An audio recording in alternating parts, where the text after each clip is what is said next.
grande desafio de quem vai falar em nome de Jesus é se calar. Porque a gente tenta falar de nós mesmos, certo? E nós temos um tema hoje instigante. Eu queria que você, por favor, colocasse logo o primeiro slide. Importe-se com o seu próximo. Há mais ou menos 28 anos atrás, eu tive um curso de primeiros socorros. E nesse curso, a gente era levado à importância de você ser o primeiro a chegar próximo da pessoa, porque primeiros socorros, nós temos médicos aqui, sabem da importância para salvar a vida. Os minutos importantes, eu não vou nem tentar falar para não errar, porque tem muito tempo que eu tive esse curso, mas são minutos importantes que podem determinar entre a pessoa estar viva ou morta. E aquilo eu fui bombardeado durante 5 dias a respeito disso. E aí, eu morava em Alagoinhas nessa época, e eu ia passando a mais ou menos 22 horas por um posto de combustível, e quando eu ia passando, veio uma Kombi de lá e atropelou uma moto, o cara na moto. Jogou o cara para cima e o cara caiu a mais ou menos 5 metros de mim. E o curso estava vivo na minha cabeça aqui. E eu não vou mentir porque Deus está vendo, eu ainda dei 2 passos à frente para ir embora.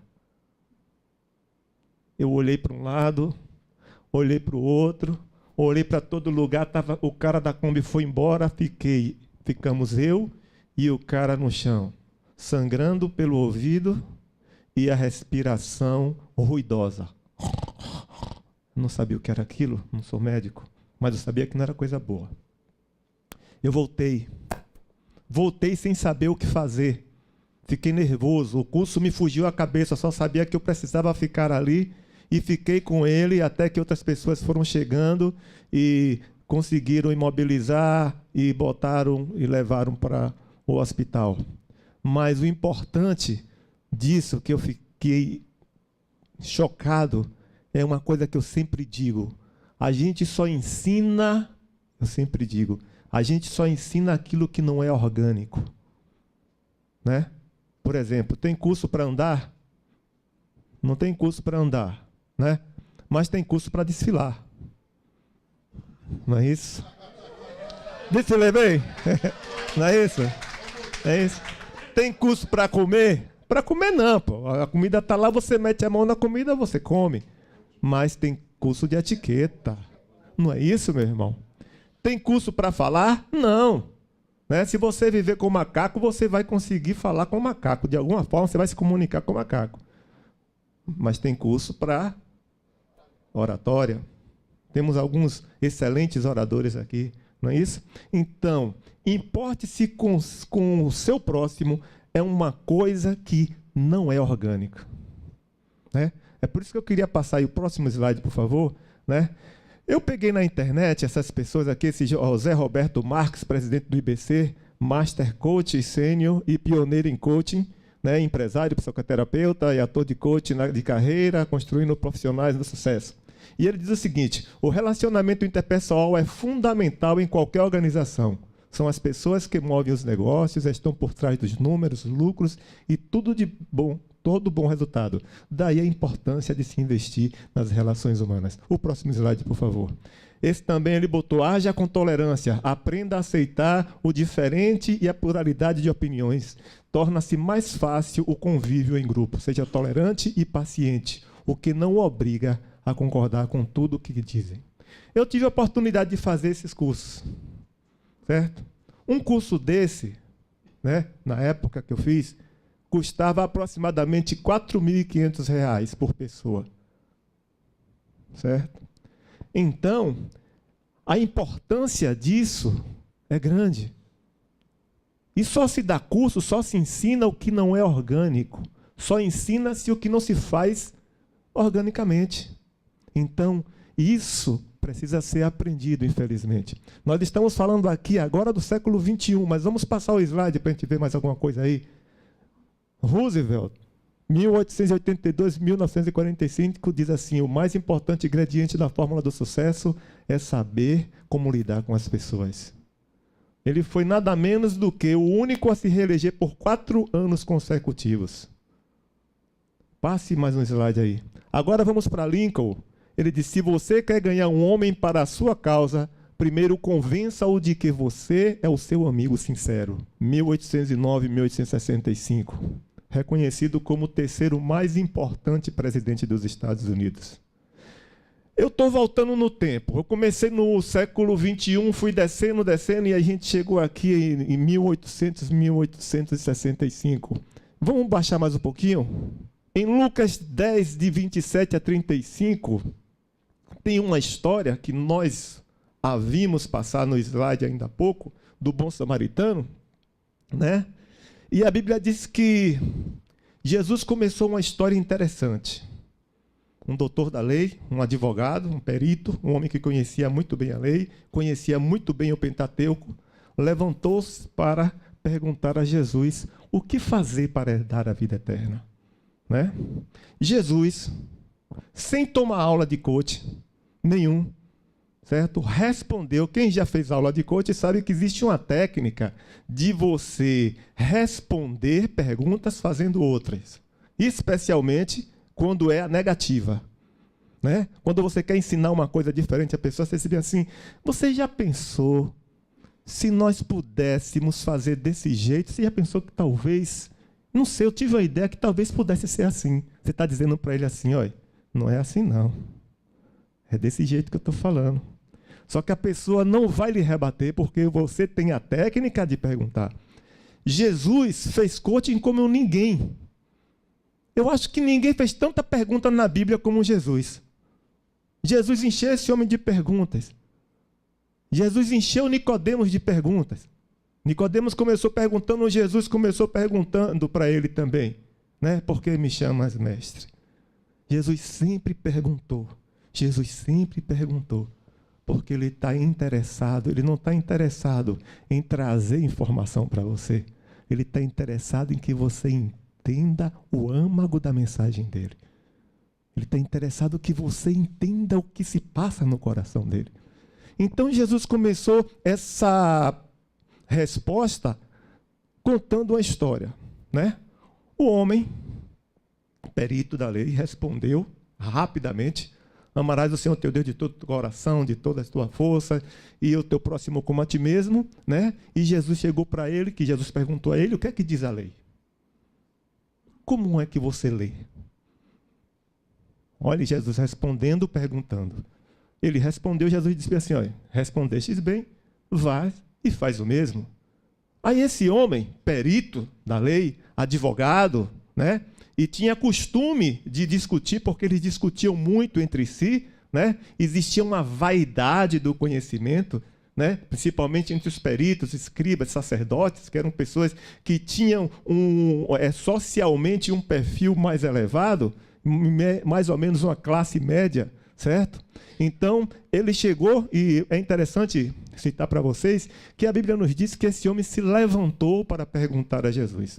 Era uma prática muito comum que os rabis, quando fossem se reportar um ao outro, eles se levantavam em respeito. Então, ele se levantou, que era normal, e chamou Jesus de mestre, né? Mas havia uma ironia nisso aí, porque, na verdade, ele sabia que Jesus era leigo. E ele queria saber de onde é que esse leigo sabe tanta coisa assim, né? Aí ele perguntou para Jesus, o que fazer para herdar a vida eterna? Jesus respondeu. E aí, depois que Jesus respondeu, ele fez uma pergunta aparentemente tola. Ele perguntou para Jesus, quem é o meu próximo? Quem é o meu próximo?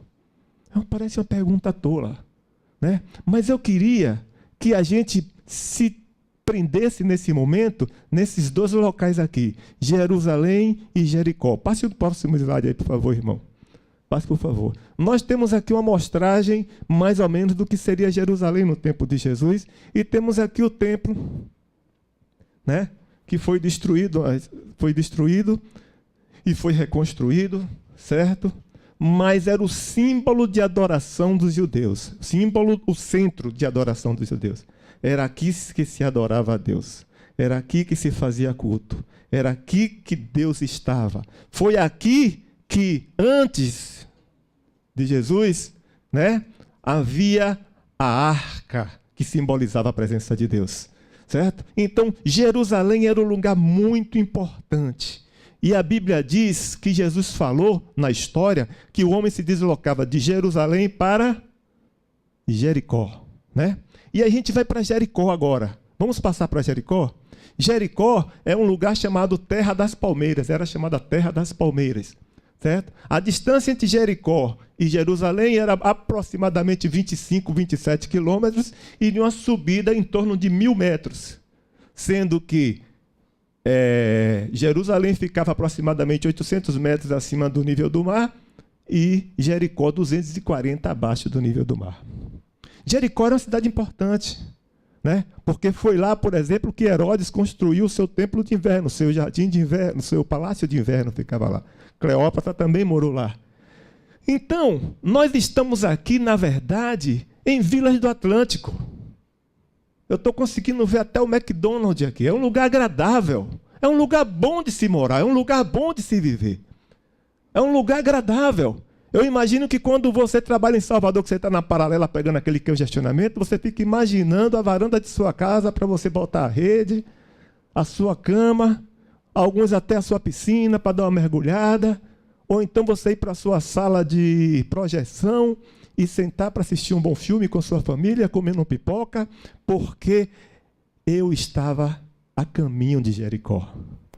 Mas o que eu quero evidenciar nessa noite, nesse momento, é o próximo slide. Passa aí, por favor, meu irmão.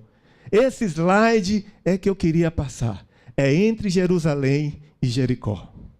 Quando Jesus começou a falar das boas obras, quando ele começou a responder àquele homem, quem era o próximo, que ele perguntou, ele deslocou aquele escriba, ele tirou o escriba de Jerusalém, que era o centro de culto, e tirou o escriba de Jericó. Tirou aquele perito de Jericó. Para vocês terem uma ideia, naquela época, nós tínhamos aproximadamente 7.200 sacerdotes naquela época. E muitos moravam em Jericó. Jericó era um lugar preferido para se morar. Terra das palmeiras. Terra de clima agradável, lugar bom para se ficar. Mas a Bíblia diz que o homem que foi assaltado estava no caminho. Eu queria dizer a vocês, irmãos, que às vezes a gente não está preparado para estar no caminho. A gente está preparado para estar na igreja, a gente está preparado para estar em Jerusalém, a gente está preparado para estar em Jericó, porque em Jericó eu tenho conforto, em Jericó eu tenho segurança. E na igreja eu tenho amigos, na igreja eu tenho louvor, na igreja eu tenho uma palavra agradável, na igreja eu seleciono os meus amigos. Mas na estrada não. A estrada é lugar inóspito. Na estrada eu não tenho acessibilidades, na estrada eu não tenho apoio, na estrada eu não tenho segurança. A estrada, o sol esquenta a minha cabeça, mas foi na estrada que Jesus colocou aquele homem. É na estrada, muitas vezes, que as coisas acontecem. E o Senhor nos colocou para estar na estrada. O Senhor nos colocou para o improvável. O Senhor nos colocou desta forma lá. E aí, passa o próximo slide, irmão. Na estrada, tem uma coisa que a gente tem que entender, que nunca haverá tempo disponível para se cuidar de alguém. Às vezes você deve estar reclamando, porque você trabalha muito, eu trabalho 12 horas, estou olhando aqui o relógio, viu, irmão? Quando der 8h24, eu calo a boca de vez. Porque manda quem tem juízo. Então, nunca haverá tempo disponível, certo? A não ser que a liderança queira fazer uma boa ação comigo. Já deu não, tá vendo, irmão? Não aprendeu a lição. Então, na estrada, nunca haverá tempo disponível para se cuidar de alguém. Se você está procurando tempo de ajudar alguém, você não vai ter. Você não vai ter porque você tem suas prioridades, você tem sua família, você tem seus negócios, você está doente. Eu passei aproximadamente 20 dias em casa, praticamente prostrado, sem poder fazer nada, certo? E interessante que num desses dias me ligaram e disseram bem assim, ó, tem uma pessoa aqui que está com câncer nos ossos, e um amigo meu, e a gente precisa evangelizar. E eu estou viajando e Não tem jeito, eu queria que você fosse lá. Quando me ligaram isso, eu me coloquei na estrada, disse bem assim, não é lugar para eu estar. Eu não tenho tempo para isso. Eu quis fazer que nem eu fiz com o cara da moto, dei 2 passos à frente, deixando ele para trás. Mas o Espírito Santo me incomodou e eu fui. Eu vou ser sincero, irmãos, vou ser sincero. Foi uma experiência agradável estar no hospital evangelizando, mas foi uma experiência desagradável chegar em casa deprimido. Eu cheguei em casa muito deprimido e minha esposa percebeu logo que eu estava muito para baixo. Então, nunca haverá tempo disponível. Se você está procurando tempo para cuidar de alguém, você não vai encontrá-lo. O próximo slide, por favor. Certo? Outra coisa que nos impede de fazer as boas obras é isso aqui. Nenhum homem tem crédito diante de Deus para se omitir de fazer o bem. O sacerdote, a Bíblia diz, na parábola, que ele descia de Jerusalém para Jericó, né? Eles tinham a obrigação de pelo menos 2 semanas por ano estar ministrando no templo. Esse homem, ele descia cheio de moral. Esse homem conhecia o Pentateuco, esse homem pregava, esse homem ensinava, esse homem estava no templo, esse homem estava adorando a Deus e, sinceramente, não era um homem deitado na estrada que ia tirar o mérito desse homem, né? E é assim que acontece conosco. Nós estamos cheios de méritos diante de Deus. Afinal de contas, eu dou o dízimo. Afinal de contas, eu toco o violão. Afinal de contas, eu estou palestrando aqui com vocês. E tem Cristolândia, que eu dou dinheiro lá na Cristolândia. A gente confunde muito se preocupar com os outros com assistencialismo. Porque no assistencialismo, às vezes, falta amor. Existe muita proatividade, existe muita atividade, existe muito ativismo, mas falta amor. Então, nós não temos o direito de nos omitirmos de fazer o bem. Ninguém pode apontar para o Senhor e dizer bem assim, eu não preciso, porque eu prego, porque eu canto, porque eu toco, porque eu venho por hora marcada. Ninguém tem esse mérito. Outro problema, passe por favor, meu querido. Certo? Para uma pergunta que parece tola, merece uma resposta cuidadosa. Ele perguntou para Jesus, quem é o meu próximo? A pergunta dele é, quem é o meu próximo? Ele estava perguntando a Jesus assim, a quem devo amar? A quem de fato eu devo amar? Eu acho interessante a gente pensar que esse homem, um profundo conhecedor do Pentateuco, conhecia muito bem os primeiros 5 livros da Bíblia, certo? Ele tinha uma listinha na cabeça dele. Ele tinha uma listinha de quem era o próximo dele. E eu queria dizer que você e eu também temos essa lista. Nós temos aqui na nossa mente os nossos próximos. O nosso problema é que nós nos damos o direito de eleger o próximo. Eu elejo o meu próximo, eu digo quem é o meu próximo. E como eu posso eleger quem é o meu próximo, eu também posso eleger quem não é. Ele tinha uma listinha. E no judaísmo, ele sabia que era obrigação, era obrigado um judeu a ajudar outro. Mas ele não se sentia obrigado a ajudar o gentio.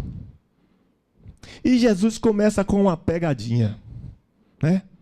Veja o que Jesus fez. Jesus começou a contar a história, aí Jesus começou com um sacerdote. Eu quero que vocês me ajudem, que eu gosto de falar para pessoas inteligentes. Pessoas inteligentes me ajudam. Jesus começou a falar com o sacerdote. Depois ele baixou para um levita. Qual o próximo? Não, que samaritano? Samaritano não está nessa lista não, meu irmão. Que nada. O próximo era o judeu comum, leigo. O próximo era o judeu. O samaritano é outra lista. O samaritano nem gente era, né? O samaritano tinha um problema muito sério com os judeus, né? Enquanto o sacerdote descia de Jerusalém para Jericó, o samaritano tinha o Monte Gerizim como centro de culto. E essa briga era uma briga antiga, certo? Isso é muito antigo. Então, o samaritano era tudo que não prestava. Aí Jesus dá um nó na cabeça desse cabra e coloca o sacerdote, coloca o levita e mistura no meio dos dois um samaritano. Passa aí esse versículo, passa aí, por favor, meu irmão, o próximo. Certo? Em Levíticos 19:33, diz assim: o estrangeiro residente que vive com vocês deverá ser tratado como natural da terra. Amem-no como a si mesmo, pois vocês foram estrangeiros no Egito. Eu sou o Senhor, o Deus de vocês. Aquele levita, aquele doutor da lei, aquele perito, como bom conhecedor do Pentateuco, conhecia esse versículo. Conhecia esse versículo. Mas o que é que isso tem a ver? Isso tem a ver com a gente. Eu vou explicar por quê. A Bíblia diz o seguinte, que o homem que conhece a palavra e não a pratica é como alguém que se contempla no espelho, né? Você consegue confrontar coisas iguais não se confrontam. Às vezes nós queremos encontrar as nossas verdades na Bíblia. Quem encontra as suas verdades na Bíblia não lê a Bíblia, certo? Lê um livro de autoajuda e procura fazer links entre o que eu acho ser certo e o que está na Bíblia. Mas o que está na Bíblia que eu não concordo, eu não pergunto. Porque se eu concordasse com isso, se o perito concordasse com isso, ele não perguntaria quem é o meu próximo. A quem eu devo amar. Às vezes nós nos colocamos como cristãos, nós colocamos como no nosso ativismo, certo? Mas nós elegemos os versículos que acariciam o nosso coração. Os versículos que acariciam o meu ego. Na verdade, eu não leio a Bíblia. Eu procuro verdades que batem com a minha verdade. É o que a Bíblia está dizendo. Que quem lê a Bíblia, quem crê e não pratica, é como um homem que contempla a si mesmo no espelho. Você quer se encontrar na Bíblia.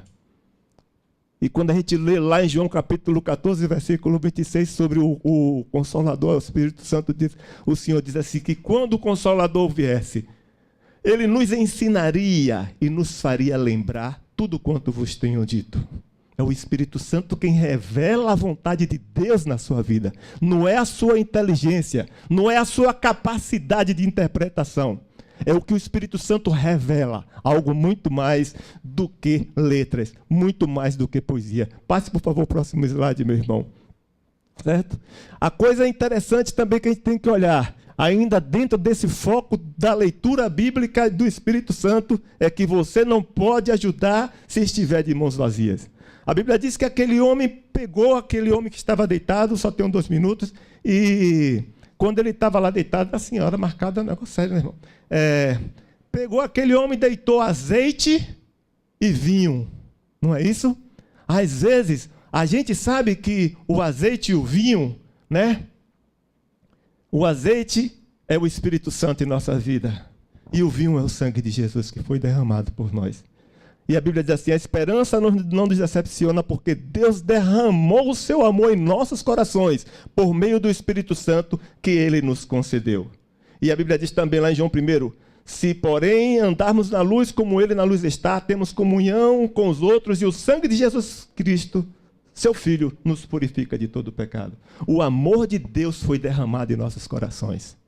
É bom que a gente entenda que não é ativismo.